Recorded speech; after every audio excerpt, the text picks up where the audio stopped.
Fala galera, aqui é o Marcelo e sejam bem-vindos de volta à Batcaverna. O universo estendido da DC já está há bastante tempo nos cinemas e também com um grande número de filmes já lançados. E por isso então, no vídeo de hoje nós vamos fazer uma linha do tempo desse universo estendido da DC nos cinemas. Isso até porque depois do lançamento aí do Snyder Cut, olha, as coisas ficaram mais confusas. Mas calma que vocês já vão entender. Tudo isso depois da abertura.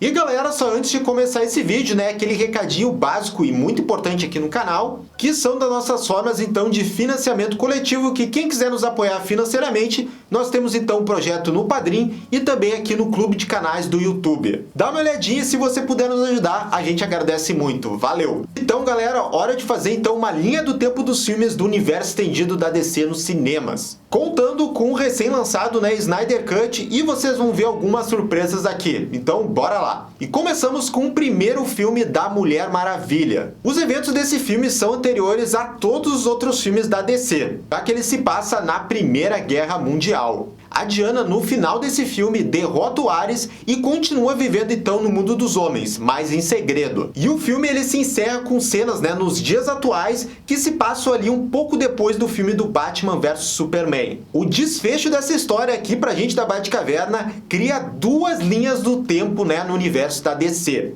Uma no qual a Mulher Maravilha ela foi levada, né, para um caminho mais pacifista, do amor, e outra que ela foi levada para um caminho mais da exclusão. Esse caminho aí do amor, que vocês já devem estar adivinhando, né, nos leva então à linha do tempo, né, que a Warner considera canônica. E então, nessa linha do tempo, a sequência direta de Mulher Maravilha 1 é o Mulher Maravilha 1984. Nesse filme, a Mulher Maravilha ela ainda tenta um pouco se esconder, né, que tem aquela cena dela quebrando as câmeras, né, de segurança do shopping, mas ela continua combatendo o crime, né, tentando manter em segredo. E aí os próximos filmes que nós podemos linkar é o Homem de Aço e o Batman vs Superman, que são sequências diretas. Mas aqui entra um ponto interessante.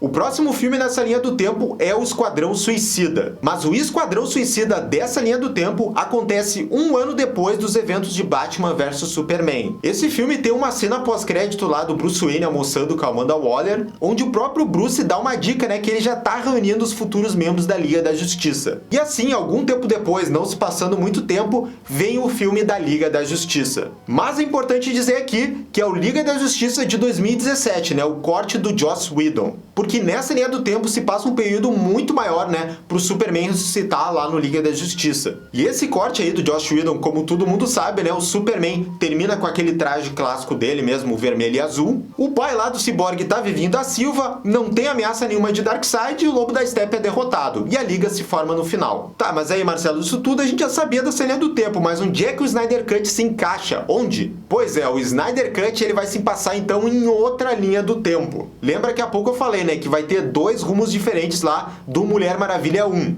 E nessa linha do tempo agora, onde vai ter o Snyder Cut, é onde a Mulher Maravilha então se fechou completamente para a humanidade. Aqueles eventos lá do Mulher Maravilha 1984 nunca aconteceram aqui. E a sequência direta então lá do Mulher Maravilha 1 nessa linha do tempo é o Homem de Aço. E depois do Homem de Aço, né, a sequência direta é o Batman vs Superman. Mas aqui a gente conta aquela versão do Batman vs Superman do diretor, né, com mais cenas adicionais, né, aquele mais de meia hora. E nessa linha do tempo aqui não acontece o Esquadrão Suicida. Porque, de novo, né, aquele filme ele se conecta muito mais com os eventos lá do Liga da Justiça do Joss Whedon. Mas a gente nunca pode descartar que daqui a pouco lá naquele corte inicial lá do David Ayer, ele poderia se conectar muito mais com aquela visão do Zack Snyder. Mas como a gente nunca viu esse corte, né, a gente vai desconsiderar aqui o filme do Esquadrão Suicida que foi para os cinemas. E também o Esquadrão Suicida não se encaixa aqui, né, com o Batman vs Superman do Snyder, porque no Esquadrão Suicida se diz, né, que se passou então um ano depois do Batman vs Superman. E o Snyder Cut ele se passa só alguns meses depois do final do Batman vs Superman, lá do Superman morrendo. E então, depois do BVS, né, vem então o Snyder Cut, né, o corte Liga da Justiça de Zack Snyder de 4 horas.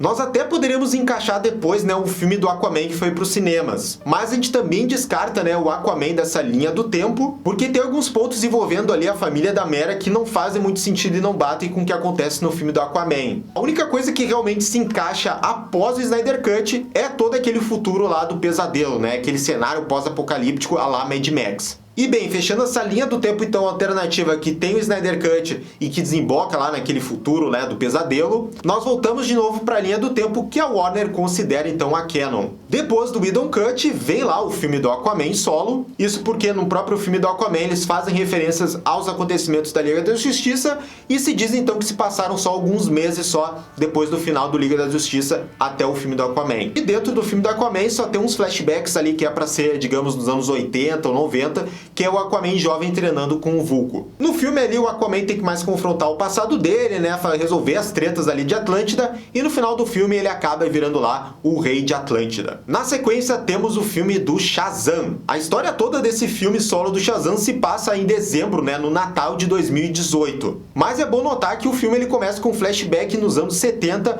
mostrando lá o vilão, né, o Sylvana, quando ele era criança. Ao longo de todo esse filme aí do Shazam, nós temos várias referências, né, aos heróis da Liga da Justiça. A gente vê os bonequinhos, colecionáveis, tudo relacionado lá aos heróis da Liga. Então mostra que eles já estão bem estabelecidos como heróis. E claro, não dá pra deixar de mencionar, né, a cameo, ou quase cameo, do Superman lá no finzinho do Shazam. É quase cameo porque, né, só mostra, né, o peitoral ali do Superman, não mostra o rosto. E então chegamos, né, no último filme lançado dentro dessa linha temporal, que foi o Aves de Rapina. O filme tem toda aquela linha do tempo maluca, né, da cabeça da Arlequina, mas supostamente esse filme é para se passar em torno de 4 anos após os eventos lá do Esquadrão Suicida. Não há uma grande conexão desse filme do Aves de Rapina com outros filmes ali da DC.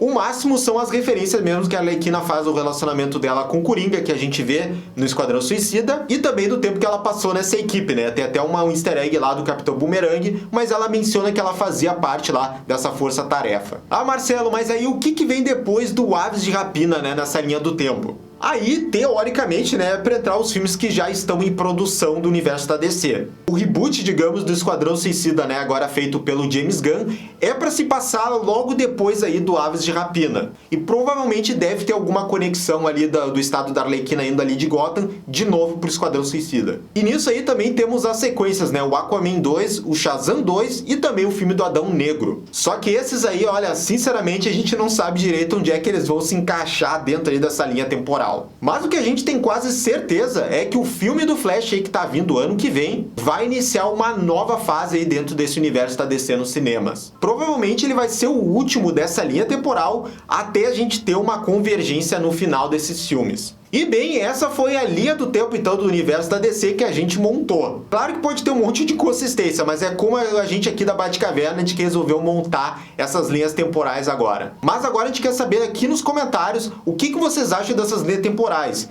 O Snyder Cut ele pode ser incorporado de alguma outra forma ou realmente ele não é canon? Deixa aqui nos comentários. E já sabe, né? Se inscreve no nosso canal e assina o sininho de notificação para saber absolutamente tudo sobre Batman. E se quer mais vídeos da Batcaverna por semana, nos considere apoiar no Padrim e também no clube de canais aqui no YouTube. E receba com isso recompensas incríveis. Até mais, gente. Tchau, tchau.